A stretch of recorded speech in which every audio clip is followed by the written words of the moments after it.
Territorio Reportaje. Porque todos tenemos una historia que contar. Con el periodista Agustín del Castillo.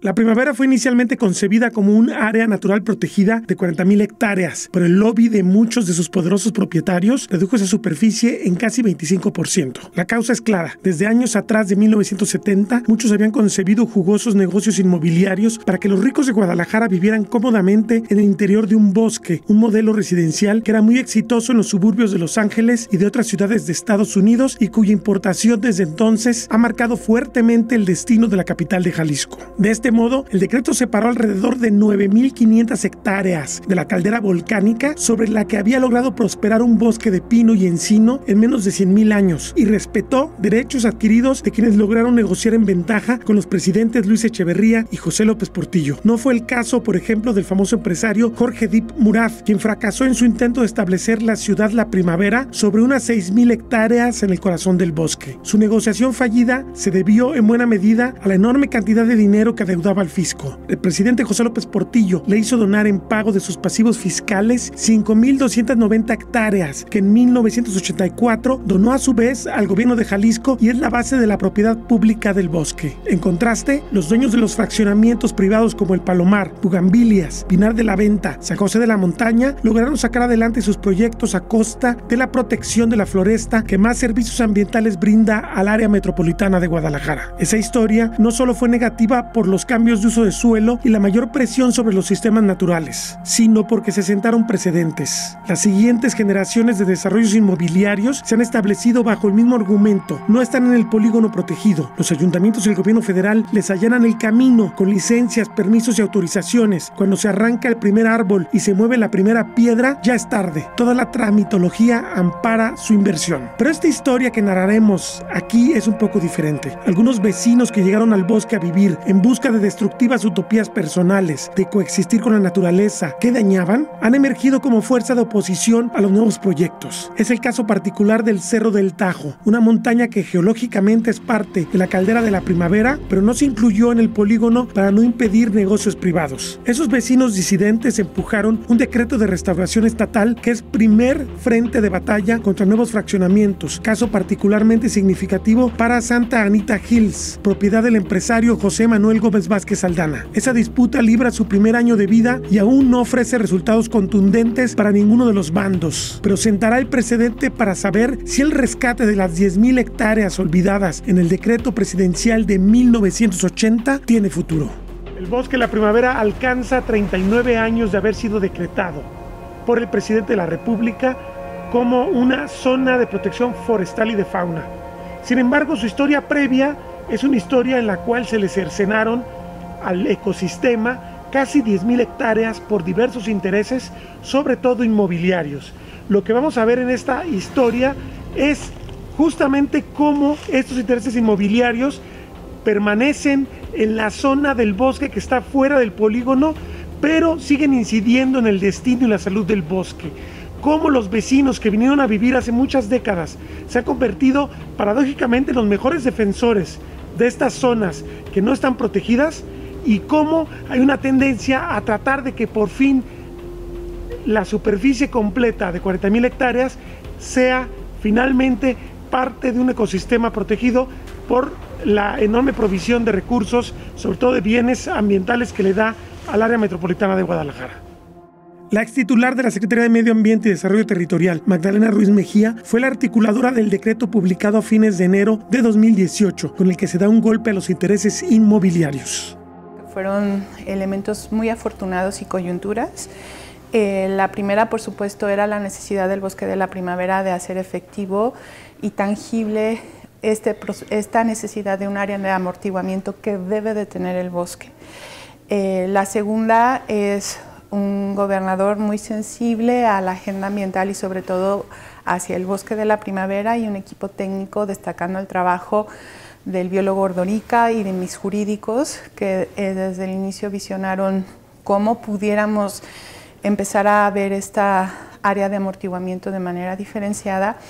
Y yo creo que el elemento más afortunado de todo lo que se dio en su momento fue una asociación civil, ciudadanos organizados, con una agenda muy clara, con una estrategia sobre todo jurídica también muy clara y muy asertiva en defensa del Cerro del Tajo. O sea, todos estos elementos confluyeron para que se decidiera, acompañado siempre por el gobernador y con instrucción hacia el secretario general, porque al final se tenía que hacer esta defensa de encontrar un elemento que nos diera ese proyecto, y también que la ley estatal nos permite pensar en un área de recuperación ambiental con una categoría de área natural protegida. Que no se había ejercido nunca, ¿verdad? Así es, y que no significa, o sea, todos los componentes que definían esta área de recuperación ambiental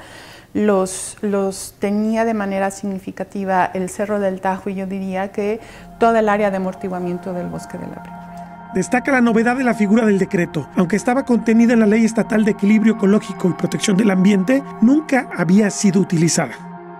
Yo creo que precisamente algo que tenemos que ponderar, y esta es la parte de la innovación y la apuesta que se hizo, el factor 1 de riesgo, el factor de riesgo que está evidenciado bajo dictámenes del área estatal de protección civil, del IMEPLAN y del propio, digamos, ayuntamiento del municipio de Tlajomulco, que al final no lo consolida, pero que había todo un trabajo técnico y reconociendo que había un elemento de riesgo en relación a la población que está en contacto con el Cerro del Tajo y esta perspectiva de tener un desarrollo inmobiliario. Pero la otra, y lo tenemos que decir también de manera abierta, era de que ya se tiene que empezar a ponderar frente a escenarios de cambio climático, de mantenimiento de servicios ambientales y de otros elementos a nivel de prioridad de lo público frente a lo privado. Esto quiere decir que esta categoría de riesgo y de la posibilidad de tomar una decisión como autoridad en donde nos saltamos el proceso de la consulta pública, porque la consulta pública amaña, digamos, a veces los procesos o los deseos de conservar cualquier categoría que pudiera tener fuerte o laxa o de manera intermedia, porque allí aparecen los intereses privados frente a los intereses colectivos y entrampan los procesos de una perspectiva de conservación de cualquier tipo. Lo vivimos en la montaña de Vallarta. Y entonces la decisión de usar esta categoría sale bajo la evidencia de riesgo, con muchos elementos técnicos, la prioridad de la conservación de los servicios ambientales y sobre todo ya de ponderar que el bosque es una unidad territorial y que la necesidad de tomar decisiones como autoridad tenían que tener esta trascendencia. Entonces es una apuesta que creo que valió mucho la pena. Ahora, esta parte es como los factores en pro. Los factores en contra, por supuesto, y las complicaciones es precisamente la presencia, uno, de intereses privados frente a estos intereses colectivos, y segundo, que en su momento hubo autoridades, en este caso del carácter de lo federal y municipal, que concedieron elementos que esta área pudiera tener estas transiciones hacia lo urbano y no todo lo contrario, que quedaran condicionadas a un bosque que requiere amortiguarse frente a la ciudad, no viceversa. Entonces, ahí entra, yo creo que el carácter y el valor, la importancia de ciudadanos organizados como Tania Vázquez, como Luis Altamirano, y atrás de ellos entonces Salvemos al Bosque, o estos vecinos organizados en las colonias del sur que apoyan a Salvemos al Bosque para evidenciar y hacer visible en la opinión pública el valor del bosque en este contexto. Construir la zona de recuperación ambiental del Cerro del Tajo fue posible porque la sociedad movilizada lo respaldó, pero además porque se pudieron argumentar conflictos ambientales y riesgos de desastre, advierte Ruiz Mejía. La organización no solamente es a través de sensibilización, cultura ambiental, una intervención directa, sino de que tú tengas todos los elementos y la perspectiva, sobre todo de cómo debes de llevar esta estrategia jurídica y los recursos. Tendríamos que decir que los recursos suficientes. Pero además yo creo que la coyuntura que debemos de poner aquí también es el factor riesgo, o sea, el factor riesgo que se debe de ponderar en su justa medida, ¿no? El factor riesgo quedó demostrado en los diferentes dictámenes, primero el de Protección Civil del IMEPLAN, pero también mandamos a hacer un estudio técnico justificativo realizado por el Instituto de Información Estadística y Geográfica del Estado de Jalisco, en donde confirmó todos los elementos de prioridad, de conectividad a nivel de fauna, de flora, de servicios ambientales, sobre todo el hídrico, pero evidenció también la vulnerabilidad del territorio a nivel del riesgo. Entonces, tenemos el elemento social, el elemento científico-técnico y el elemento de política pública que hace que se consolide esta decisión y este, digamos, instrumento que desde mi punto de vista es muy innovador, porque empieza a concretar y a hacer tangible esa área de amortiguamiento que necesita la primavera.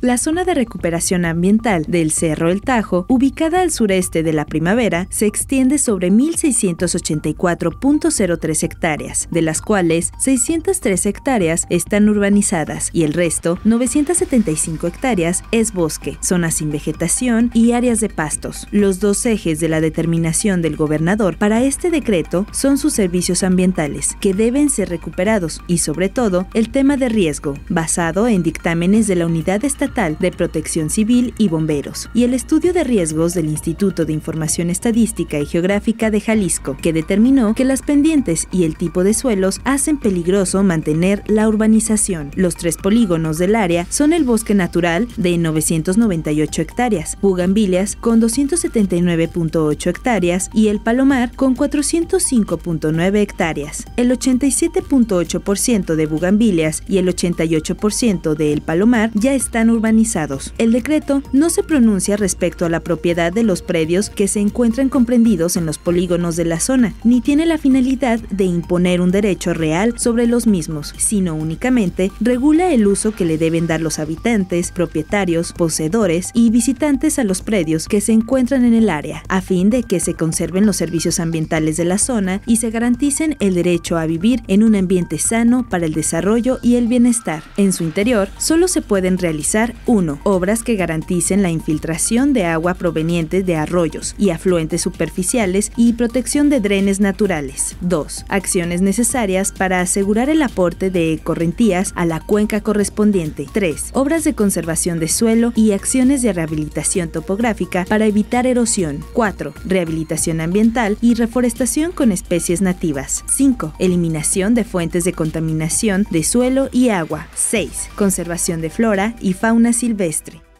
¿Cómo nace la resistencia de los vecinos que ya habitan la zona a nuevas urbanizaciones en el bosque? La presidenta de la Unión de Colonias de la Puerta Sur, Tania Vázquez, lo refiere.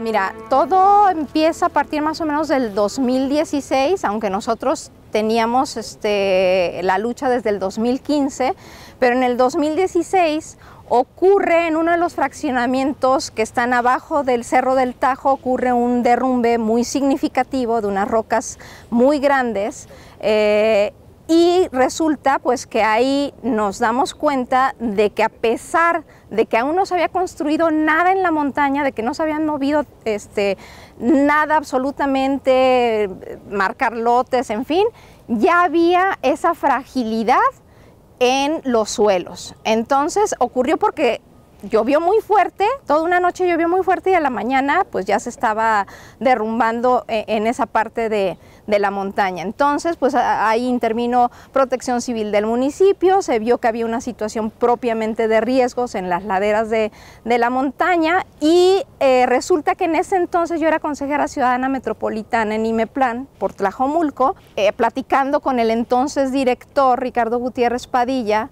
me dice cómo puedo apoyar. Le dije, bueno, pues si nos ayudas a hacer un estudio de riesgo, y resulta que nos ayudó con ese estudio de riesgo desde IMEPLAN, y pues fueron 2 primeras planas en un periódico de aquí de Guadalajara, y en ese momento que fueron las primeras planas en donde se evidenciaba que había riesgos si se construyera Santa Anita Hills, pues gobierno del estado, en ese momento el exgobernador Aristóteles Sandoval, pues nos manda a llamar. Y es ahí donde se decide que por el estado se va a buscar la forma de apoyar. Por supuesto que nosotros teníamos ya trabajo previo en Semadet, cuando el estado nos había dicho, esta es una situación entre el municipio y la federación, pero nosotros vamos a ayudarlos en lo que podamos. En ese entonces nos estuvieron apoyando para hacer una revisión de la manifestación de impacto ambiental que había presentado la inmobiliaria para poder construir. Eso nos sirvió a nosotros para poder interponer un recurso de revisión por el cambio de uso de suelo. Entonces nosotros ya teníamos un trabajo previo con Semadet, y a la hora que ocurre el tema del derrumbe, se empieza a vislumbrar la situación de que podíamos, además del daño al medio ambiente, se podía meter el tema de riesgos en el que ya el Estado podría utilizar algún instrumento en el que se diera la protección de no urbanizar esta parte del bosque de la primavera. Ocurre que ahí el exgobernador Aristóteles dice, adelante, y pues empieza a hacer todo el mecanismo de hacer un estudio justificativo para que pudiera sostenerse un decreto que, bueno, sale después de unos meses después de esa decisión, precisamente por el tema que se combina riesgo y se combina afectación medioambiental. Destaca la voluntad del gobierno estatal para respaldar a los vecinos, en contraste con otros niveles de gobierno. Fueron varias reuniones con el exgobernador Aristóteles, muchísimas en Semadet, varias en Secretaría General, y fue un diálogo permanente, muy cercano, muy sensible, muy humano, sí lo quiero reconocer. De hecho, el estudio justificativo sabíamos que iba a tardar de 2 a 3 meses en estar listo para poder sustentar el decreto, y resulta que hubo una situación en la que a nosotros nos levantan la suspensión del recurso que teníamos en el TAE. Luego el municipio clausura, y a los 2 días le levantan la suspensión al municipio, y pues resulta que estábamos atados de manos tanto ciudadanos como municipio. Y sí te quiero platicar una situación muy especial. Hablamos con el gobernador en un domingo para decirles que prácticamente ante este nivel de corrupción, pues los ciudadanos ya no podíamos hacer más, que él sabía que necesitábamos ayuda y que ojalá saliera pronto a ayudarnos. Y ese mismo domingo el gobernador nos respondió y nos dijo, viene una buena noticia para el bosque. Esa buena noticia es que a la semana siguiente se estaba presentando el decreto del Cerro del Tajo.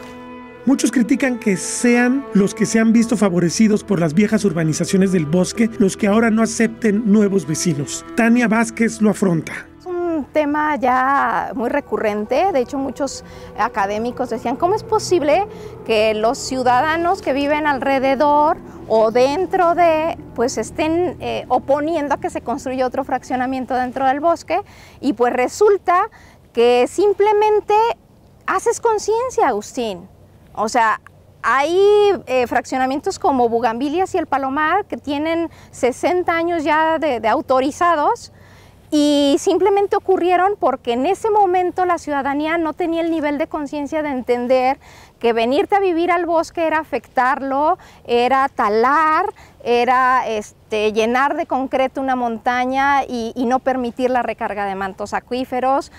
Pasan 30, 40, 50 años y resulta que la zona metropolitana de Guadalajara es la más motorizada a nivel nacional y la calidad del aire cada vez es peor. ¿Y cómo es posible que viendo eso nos pongamos a talar árboles para construir casas en el bosque? Por supuesto que entendemos que se diga eso, y simplemente yo te contesto, nosotros nos dimos cuenta de que eso estaba mal, de que ya se había actuado mal. Entonces, una persona inteligente o una comunidad inteligente, cuando se da cuenta de que esto está mal, ¿por qué tienes que seguir haciéndolo? Es como si un enfermo tiene principios de cirrosis o una hepatitis y le dicen, estás mal y tienes que cuidarte. Entonces, ni modo que el paciente diga, como ya me dañé un poco el hígado, voy a seguir tomando alcohol, ¿no? Pues no, tratas de preservar la vida y tratas de luchar por lo poquito que te queda. Entonces nosotros estamos precisamente luchando por ese poquito que queda en la zona de amortiguamiento del bosque, que no se le ha dado la importancia, que no se ha protegido, y que este es un primer intento de protección de esa área de amortiguamiento que muchos académicos han defendido y han señalado, y simplemente pues yo no veo a los académicos logrando que se proteja un área del bosque como la ciudadanía sí lo logró.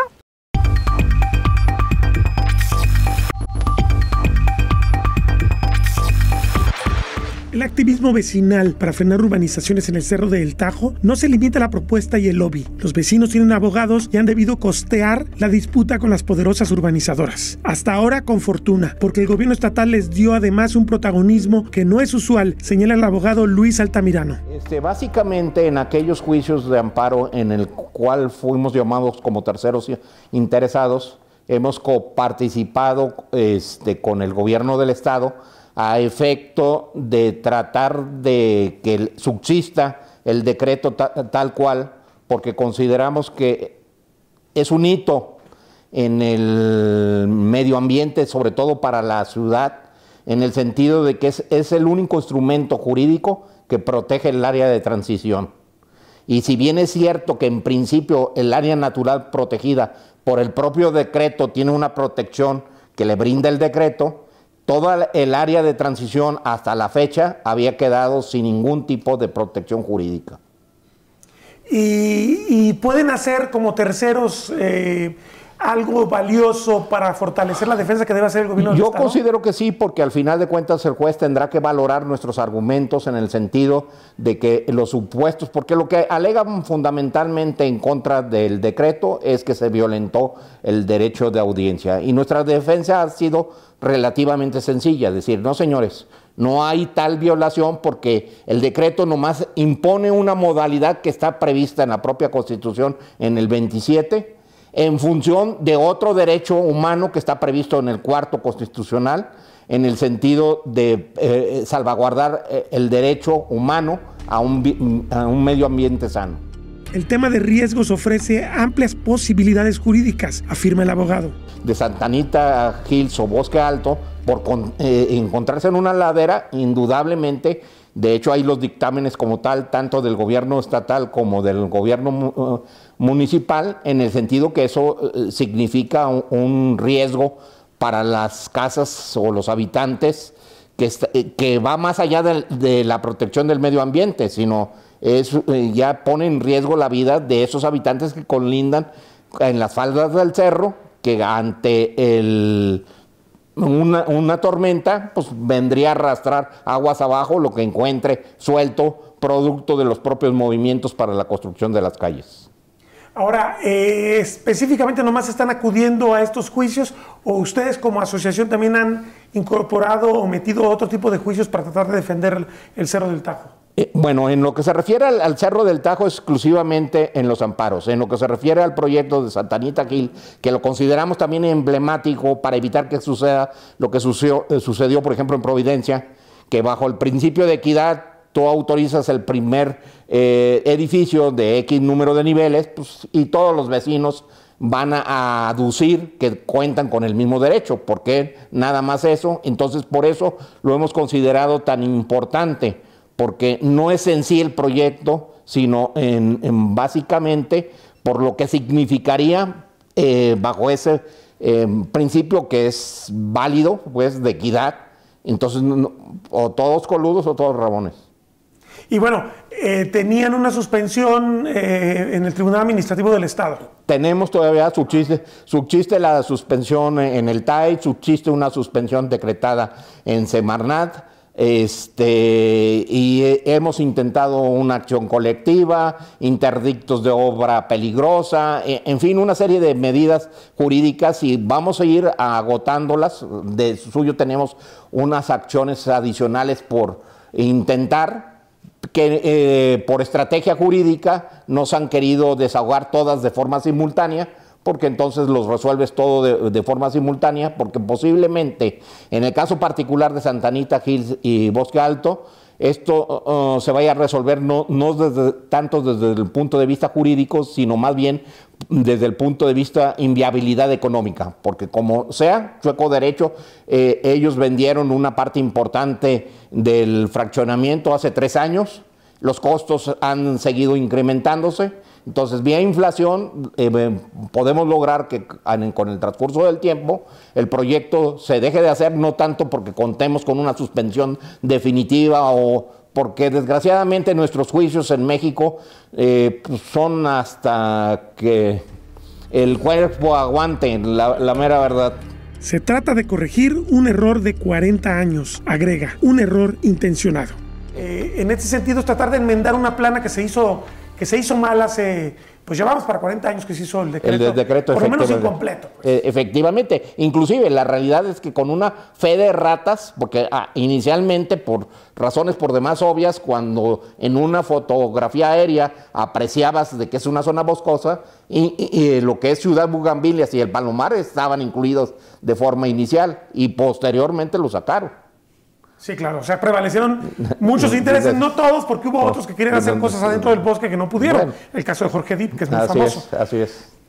¿Cree usted, como abogado, que este instrumento, esta herramienta que ha generado el gobierno de Aristóteles Sandoval para la protección del Cerro del Tajo, tenga futuro, vaya a ser viable, vaya a ser fortalecido, sea la posibilidad de tratar de rescatar las zonas que todavía le quedan al bosque no urbanizadas? Yo espero que sí, o sea, no es un instrumento perfecto, por supuesto, como toda obra humana es susceptible de haberse hecho en mejores términos, pero también hay que ser fácticos en cuanto a los tiempos que le quedaba a la administración de Aristóteles Sandoval a efecto de permitir meter, por ejemplo, un decreto de área natural, porque realmente el bosque tiene más características de área natural protegida que área de restauración, como terminó siendo el decreto.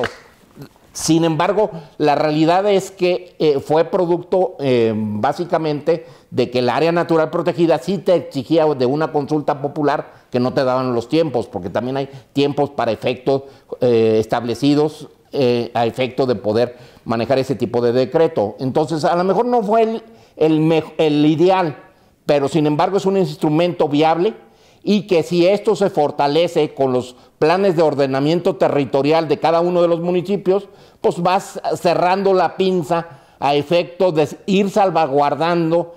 Y lo más interesante de todo esto es que nos tiene que llevar como sociedad a reconocer la necesidad que tenemos de no considerar que esto es un parque. O sea, esto realmente es un bosque con todos los beneficios medioambientales que trae consigo un bosque.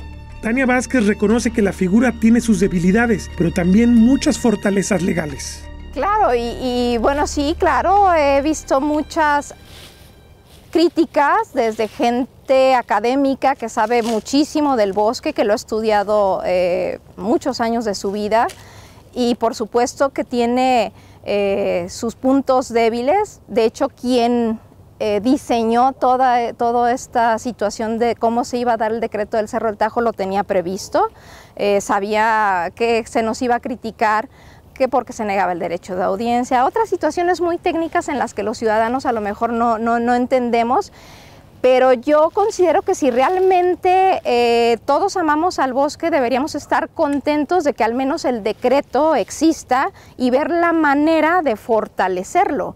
O sea, ya existe, vamos viendo qué se hace para hacerlo fuerte, para que los gobiernos entrantes se comprometan a defender ese decreto, a buscar las formas y los mecanismos para que también todos estemos en paz, los ciudadanos protegiendo lo poquito que queda de la zona de amortiguamiento del Bosque de la Primavera, los constructores también en el sentido pues de que no pierdan su inversión, pero que el gobierno también tenga la disposición de hacer algo teniendo ya un decreto, ¿no? Que realmente le eche ganas a la defensa. Aquí en este sentido nunca una asociación civil había entrado como tercera interesada en la defensa y nosotros logramos ser llamados por la anterior administración del Estado para también estar pues, muy pendientes defendiendo alguno de los amparos en los que logramos entrar.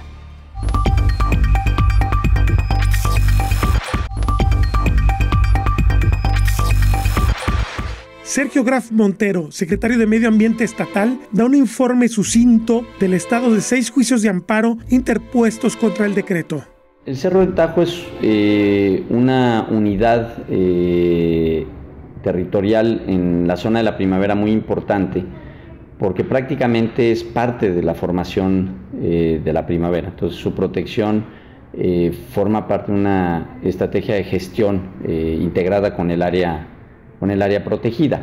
2018, el gobierno del estado emitió un decreto de zona de protección, de recuperación, Cerro del Tajo, en el cual se protegen poco más de 1.600 hectáreas, a través de las cuales se emite un decreto que integra prácticamente este territorio con la Primavera. En esta administración seguimos con la defensa de los procesos que se establecieron en contra de este decreto. Se establecieron 6 juicios, los cuales uno ya se decretó favorable al Estado y se sigue defendiendo en los mismos términos el decreto. Es decir, nosotros seguimos con la defensa del proceso judicial, defendiendo el acto de autoridad que se estableció. Se trata de un instrumento que no necesariamente aplica en otros puntos de la zona de amortiguamiento. Hay una variedad de posibilidades para rescatar lo que queda de bosque. Aquí lo que hay que ver es el valor ambiental de cada uno de esos sitios en el contexto de la primavera, ¿no? Aquí en el caso del Cerro del Tajo tienes una continuidad espacial que es fundamental y que esto integra la gestión del Tajo con la gestión propia de la primavera. Habrá que identificar si en otros sitios, con fines de mantener la conectividad de la primavera hacia el exterior, pudiera determinarse la necesidad de establecer ese tipo de decretos o utilizar los instrumentos de ordenamiento territorial, el ordenamiento ecológico del territorio que establecen los municipios de carácter local, para mantener la conectividad hacia el exterior de la primavera. Entonces ahora el tema de zona de amortiguamiento pues nunca estuvo en ningún marco legal y por lo tanto todos los procesos de urbanización se fueron acercando hacia el área protegida. Lo que sí es que en todos los espacios donde sea posible establecer nuevos instrumentos que ayuden a disminuir la presión sobre la primavera, lo vamos a buscar. Es parte de la estrategia integral del bosque. Requiere rescate de sus corredores biológicos y requiere una fuerte gestión al interior del polígono. La primavera es una zona volcánica, ¿no? Y que tiene inestabilidad, por lo tanto no debe de urbanizarse en zonas con estos riesgos y obviamente también hay que pensar en cualquier acción que se haga en cumplir la funcionalidad ecosistémica de los territorios. Muchas de las áreas del piemonte, de las áreas montañosas, tienen funciones de infiltración muy importantes para el acuífero. Entonces, igual, de esa manera, disminución de riesgos, funcionalidad ecosistémica y papel en la regulación hídrica de las zonas, pues serán los elementos que deben de regir las intervenciones en estos entornos colindantes con la primavera. Mucho del territorio colindante a la primavera ya está bloqueado, ya sea por carreteras, querer conectar, darle continuidad a la primavera con el Cerro del Tepopote, pues está bastante difícil. Tienes el entronque de 3 carreteras, ¿no? Ahí una autopista y 2 desviaciones. hacer una conectividad, ya tienes ciertos fraccionamientos del lado hacia la Primavera, propiedades que ya están urbanizadas como actividad campestre.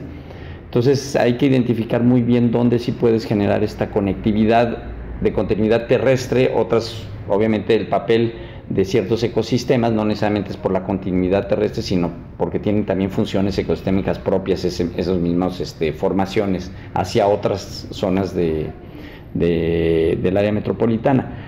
Pero sí, es evidente que tenemos que ir buscando instrumentos para asegurar la conectividad de la Primavera hacia otras zonas del estado, ¿no? ¿Esa sería como la gran tarea que hay que hacer con la Primavera en estos años? Bueno, no, hay que consolidar la gestión de la Primavera. O sea, adentro de la Primavera tenemos que hacer un trabajo muy intenso. Este año prácticamente pues se dio el incremento, uno de los incrementos más importantes de gestión de la Primavera, más allá del dinero de gasto operativo, es decir, para acciones de manejo. Se incrementó en 6 millones de pesos la capacidad instalada para el manejo del fuego, ¿no? Se van a hacer inversiones para el saneamiento en relación al muérdago, para la elaboración de los instrumentos necesarios para la gestión. Antes, pues la Primavera tenía el 98% de su presupuesto para pagar los salarios del personal que es necesario, pero cada vez vamos a ir incrementando el presupuesto de la Primavera para hacer acciones de manejo y consolidar el área. La ex titular de la SEMADET, Magdalena Ruiz Mejía, remata: defender el Cerro del Tajo de nuevas urbanizaciones es posible siempre que el compromiso del gobierno del estado sea completo, porque el lobby inmobiliario es muy poderoso. En el caso, yo lo puedo hablar con muchísima transparencia, no solamente en la agenda del Cerro del Tajo. Siempre estuve acompañada por la decisión del gobernador de una puesta en la agenda ambiental, y de allí muchas batallas que decidí dar con mucha congruencia y responsabilidad, pero también acompañada de la decisión del gobernador en turno, que me acompañó y tuve el privilegio. Entonces, las presiones las subo, por supuesto, las tengo que reconocer. Por supuesto que nosotros reconocemos en el mismo modelo fortalezas y debilidades. Pero entonces, esta es la parte más linda de la evolución de la política pública, porque también en la debilidad aparece nuevamente una fortaleza. ¿Sí me estoy explicando? O sea, si la debilidad en este momento de este modelo de conservación es que no hubo consulta pública, al final, en esta debilidad, la fortaleza es que la ley le vuelve a dar al gobierno el privilegio y la responsabilidad de decidir con autoridad sobre el interés público y no privado. Entonces, va a seguir siendo una decisión del secretario y del gobernador en turno de defender esta agenda. Sí, ahora hablas del gobierno del estado. ¿Sí me di a entender? No, sí, o sea, es evidente que si ellos no tienen la voluntad, lo mejor construido no va a prosperar, se necesita que haya ese componente. Exacto, porque por ejemplo, y bueno, esta es la parte donde, ok, si nosotros, el proyecto es un proyecto, y nuevamente lo voy a explicar, lo que nosotros decidimos con respecto al área de restauración ambiental es un proyecto que se decide en una decisión de lo territorial y de una unidad ligada al territorio, en donde aparece de manera diferenciada un proyecto único y privado. La diferencia es que estamos aquí hablando de una unidad de alto nivel de complejidad, y si este proyecto al final pudiera sumar diferentes elementos a favor del propio proyecto, lo que tú debes de decidir como autoridad es en la unidad. ¿Sí me sigues la idea? Entonces, más allá de que este proyecto único e individual se pueda tener apoyos y gestiones de gentes con poder, al final el secretario de Medio Ambiente y el gobernador en turno van a tener la capacidad de decidir siempre a favor de esta unidad llena de complejidades, frente a escenarios de cambio climático, frente a escenarios de crisis hídrica, frente a escenarios de riesgos ambientales. Entonces, esa es la decisión que queda en manos de esta administración. Ahora, el último recurso que nosotros pudiéramos tener por supuesto, y siempre va a estar allí, es la expropiación. Y la expropiación, como nosotros hicimos una apuesta en hacer una apuesta, y se hizo una apuesta en el modelo de restauración ambiental, 5 millones de tapatíos pueden acompañar a 50 personas a que estos modelos se vayan haciendo tangibles en lugares de alto nivel de vulnerabilidad. Venir a vivir al bosque es una utopía de los urbanistas, de los arquitectos, que desde hace muchas décadas se trata de aplicar en muchas ciudades del mundo. El caso de la primavera es muy útil para que podamos entender cuáles son sus consecuencias. Me refiero a que es evidente que un bosque de la fragilidad de la primavera no debe alojar una gran cantidad de seres humanos en su interior. Se alteran muchos procesos evolutivos, se modifica el paisaje, la hidrología, se genera erosión y en general tratar de rescatar estas zonas cuando hay intereses comerciales, inmobiliarios tan fuertes es sumamente difícil.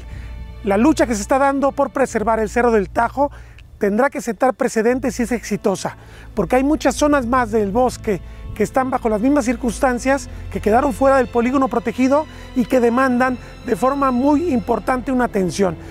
La más importante probablemente sea la zona de Santana Tepetitlán, que se trata de una invasión silenciosa urbana, pero además de gente pobre, de gente que no tiene recursos para construir bien, de gente que se está exponiendo de forma drástica a un accidente propiciado por el mal manejo del territorio.